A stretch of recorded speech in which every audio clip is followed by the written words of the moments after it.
So it's lunchtime. I decided to come out here and harvest one of these broccoli heads. I could let it get even bigger than this, but I'm just really excited to finally try one. And I have some broccoli that is store-bought, but it's not going to be enough. So I figured we'd make up the difference with our own. Yeah, guys. Okay, baby, you want to grab it? Yeah. Here you go. Our first broccoli harvest. I'm excited to try this. We have another broccoli head over here. I'm gonna let this one continue to get a little bit bigger. The cool thing is that once you harvest the head, you don't have to take the plant out, because if you look on the sides, you have a lot more broccoli shoots and you can continue to harvest those. What I'm doing right now is I'm cutting off all the blooms from my blueberry bush. You can see some of them have dried out. No. And I feel like I should have done this back in December when it started breaking dormancy and it started putting out a bunch of new flowers. The reason I'm doing this is because I put this plant in the ground last year, so it's still really young, and they recommend that for the first year you pluck off all of the flowers and you let it concentrate on root production and just really leafing out and getting nice and strong before it starts putting all its energy towards trying to, you know, make fruit, make berries for you. So I was using my Corona snippers right now, but I think I'm just gonna go in with my hands. I will say that the blooms looked so beautiful. Maybe that's also why I didn't take them off. I just love staring at them. By doing this, next year, I'll go ahead and let it fruit, and hopefully we get a ton of blueberries. The reason I chose this plant, I know that it's really difficult to grow blueberries in the ground here in Arizona, and also we have a lot of heat. This one doesn't require a lot of chill hours. I believe it requires between 100 to 150.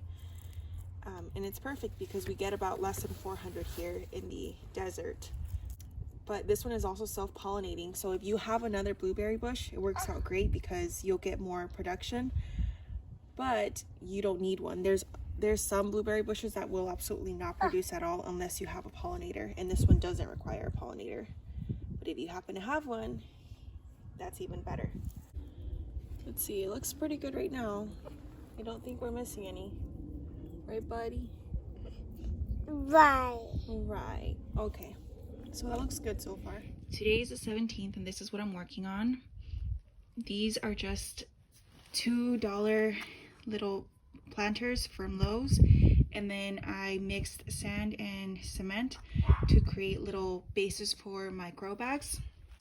So as you know, I've been propagating figs. These are just some of them, and these are all 2 varieties, but I have another about 14 plus varieties still propagating right now, so I need to put them into grow bags once they outgrow these cups, which is happening really fast. And I plan to put them on the border of my garden.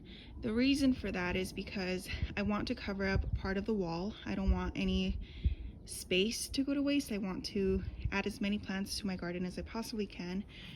But my issue with it is that we have pavers, and the thing about pavers is that they can get stained very easily. And you could see a little bit right here. I used to have 2 trees, one right there and one over there, and that was before we changed the layout of the garden. Once we did and we moved them out of the way, the stains were very difficult to get off. I spent forever scrubbing these down, and they're still slightly visible. The pavers are really porous, and they're not sealed or anything, and we don't plan on sealing them anytime soon, so I need to protect them as much as possible. So this is what I've been working on. I've been making little cement bases for the grow bags. I'm just going to place them on top of here. They're going to be 10-gallon grow bags, and that's where I'm going to have my fig trees. This is not how spaced out they're going to be. I'm still going to figure that out once I have all of them made, but they're not perfect. As you can see here, there are a few cracks. I feel like that's not that big of a deal because I can still go in and patch it up a little bit, but at least this way my grow bags will stay off of the pavers and they won't stain them as badly. This was my first time making them, and I had actually made 4. One of them was the wrong consistency, so it just broke apart. So I have 3 right now. I have another 3 that should be ready by tomorrow, and then I'm just laying them out here to finish curing.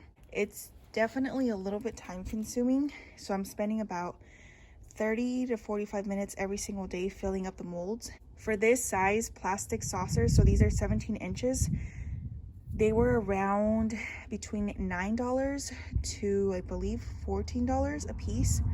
And for all the materials, I spent about under $15. So it was around $11 for the cement and $2.50 for the bag of sand. Now the plastic saucers that I've been using as molds were about $2.50 each, and I bought 4 of them. You can definitely make them with just one.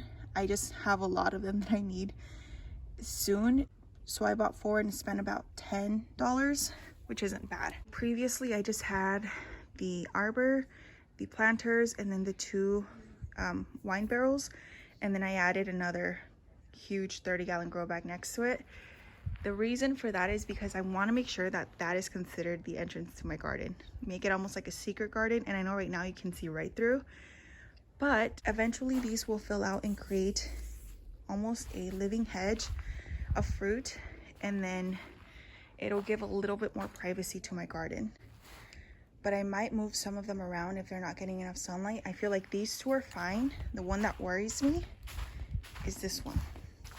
At the same time though, we are in winter, so during summers here in Arizona, I feel like the sunlight goes all the way into a small portion of the patios. It's just that right now, because it's still very cool here, I feel like this part is more shaded because of our house. Once I move those trees over there, I replace them with spots for some more trees. Previously, I said I just wanted one more tree, a Mexican cream guava. Now I have room for another 2, and I have another 3 grow bags in the house. So as I grow my collection, I'm not going to put them all out at once, but as I start researching and maybe finding brand new varieties, I'm going to start adding them to my garden and just tucking them in somewhere. Aside from that, in my obsession with plants, look at this pomegranate tree. Do you guys remember what it looked like? Let's see. It was the end of January. So it's been less than a month. It has already broken dormancy. It looks really nice and healthy. Look at that. So much green growth. I feel like every single day it's just more green leaves. So by the end of the summer, I feel like this tree is going to be really nice and filled out. I didn't do any pruning on it because I wanted to see which wood was alive. But so far it looks really nice. This is my Parfianca pomegranate. I just want to show you guys what happens. I feel like I started these a little bit late yesterday. It was probably later than 2 p.m. And I feel like I know when they're ready because the cement starts turning this lighter gray color. And this morning I tried to pop them out, knowing that they don't really look ready. And I actually cracked this one. So I'm set back another one. This one also has a crack, but I feel like it'll be fine, and I already took one of them out. So I'm only gonna have 10 for today when I would have had 11. Let me show you how many I've made so far. Okay, so these are gonna look a little bit weird. I tried to take some extra cement and patch up the little cracks that I saw, and it looks a little bit funky now. I mean, this is gonna be underneath the grow bag, so you won't be able to see it anyways, but I kind of regret doing that. This is the new one that I just took out right now, and as you can tell in the color, it just wasn't 100% ready. But I've made all of these. And then I'm gonna make some more to line over here to be able to start transplanting my fig trees. I wanted to do that latest by Sunday because I feel like their roots are just growing out of control, and I can't keep them in their little bags forever.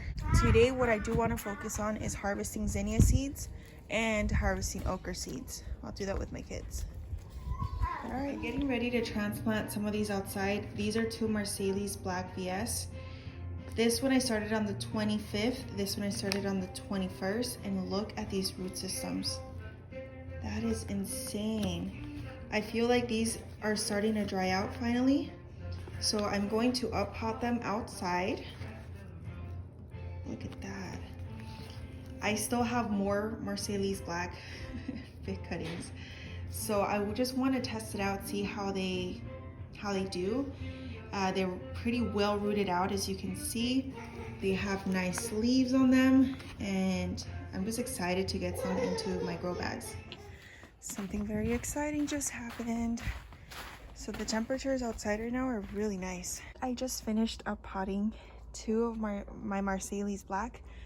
They're not gonna go right next to each other. The reason I have them next to each other right now is because these are the 2 that were filled properly with potting mix. I still need to make more for the rest of these bags. I followed the same steps that I did for my pomegranate trees, where I added some worm castings, mycorrhizae,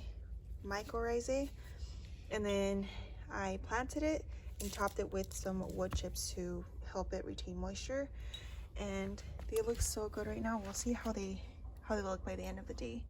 I can only do a few at a time, and I'm not able to film because, as you can see in the shadow, I do things carrying my babies or in like 2-minute increments when I can get away to be able to work on the garden.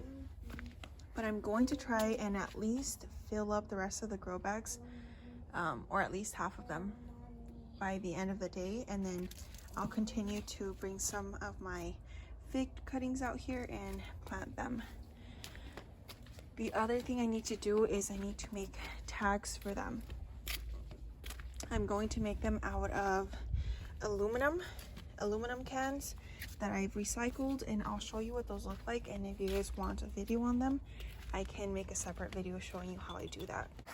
So I wanted to record this portion just to see how much the bougainvillea grows this year. As you guys can see, it's barely reaching that portion of the trellis. That's about right there. Whoop, baby's not having it. So I want to see how much it grows this year. I'll revisit this footage next year around February, and we'll see where it's at that point.